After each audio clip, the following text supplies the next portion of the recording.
Online társkeresés 2026, tehát egy kicsit nézzük meg ezt, hogy hogyan működik így a hétköznapokban. Azt azért hozzátenném, hogy ez az én saját tapasztalatom, tehát nem általánosítanék, mert biztos, hogy vannak kivételek, de egy biztos, hogy az az ember, tehát lehet férfi vagy nő, aki saját magát nem meri felvállalni egy ilyen társkeresőn, tehát nem tesz ki profilképet, ott egészen biztos, hogy a háttérben van valami,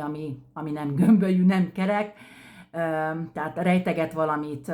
titka van, nem egyenes.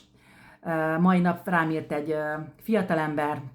nálam jóval fiatalabb, alapvetően normálisan írt, és természetesen, hogy ő meg szeretne ismerni, és hát nyilván kiderült, hogy neki kihűlt a házassága. Én azért ugye belekérdeztem, hogy oké, de ő neki például miért nincsen kint profilkép? Hát ő azt mondta, hogy mert ő azt szerette volna, hogy valaki az ő személyiségére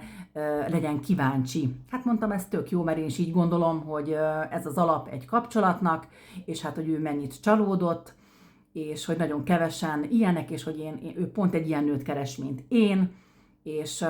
igazániból itt ment a kérdések hada, azért megkérdeztem, hogy miért hűlt ki a házassága, és hát, hogy ez mindig ilyen volt, már 2011 óta együtt élnek,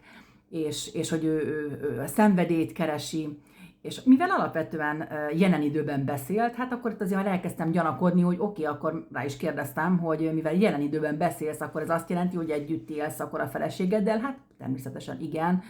És én mondtam neki, hogy ne haragudj, hát egy ilyenben nem fogok belemenni, igazániból egy ilyen édes hármasba, tehát még majdnem, hogy természetes lett volna számára, hogy ez nem is megcsalás, tehát igazándiból ebből csak azt akarom kihozni, hogy erre ezekre nagyon oda kell figyelni, hogy van egy ilyen dolog, hogy azért egy kicsit ezen el lehet gondolkodni, hogy valaki miért nem vállalja fel saját magát, és felmegy így egy társkereső oldalra. Az előző kapcsolatomnál ugyanez volt, és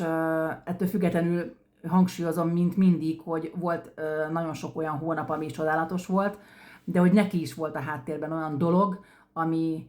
ugye nyilván nem derült ki, hanem így az együttélés, vagy az együtt töltött idő alatt derült ki, hogy nagyon csomó mindenben nem vállalja fel magát, és hát nyilván ez a kapcsolatunkra is kihatott. Szóval erre figyeljetek, gyerekek, mert ez is lehet egy intőjel, és ugye nagyon-nagyon sokan, nagyon intelligensen tudnak írni, tehát azért most már azért elég ügyesen megnézi, mi vagy, kos, oké, az milyen, szenvedélyes, hát az tök jó, és már a hálóban vagy.